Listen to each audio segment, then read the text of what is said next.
Audio Jungle.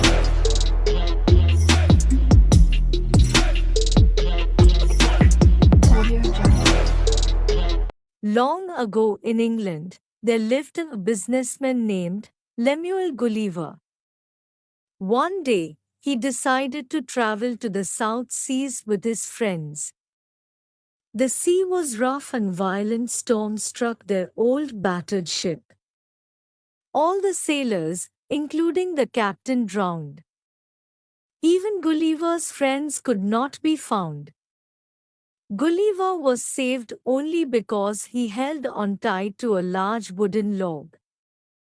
He swam against the waves for hours and finally found himself near a piece of land.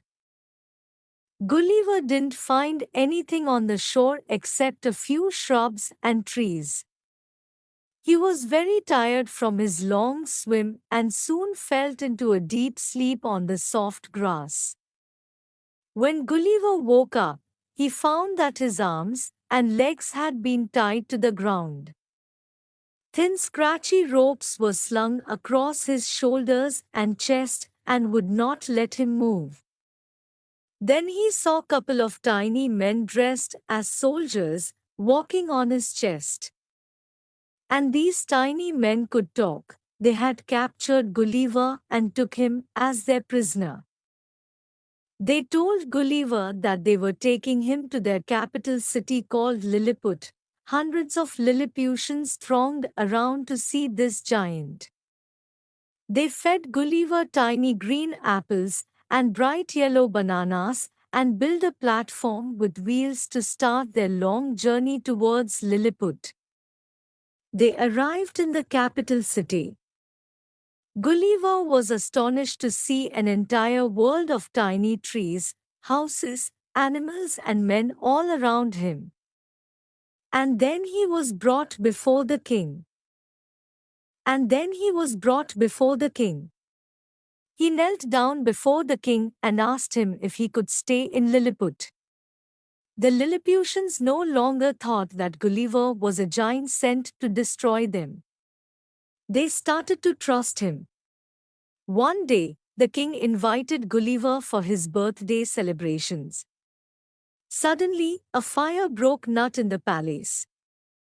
Gulliver pulled a stone fountain from the garden and poured the water on the flames. The Lilliputians were very pleased with him, and so they decided to build a house for him. After some days, Gulliver saw a fleet of ships from the neighboring land of Blefusca coming to wage war on Lilliput.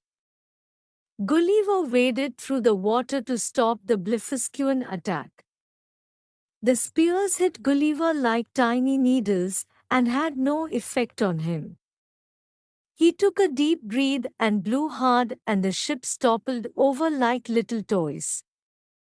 The Blefuscans were defeated.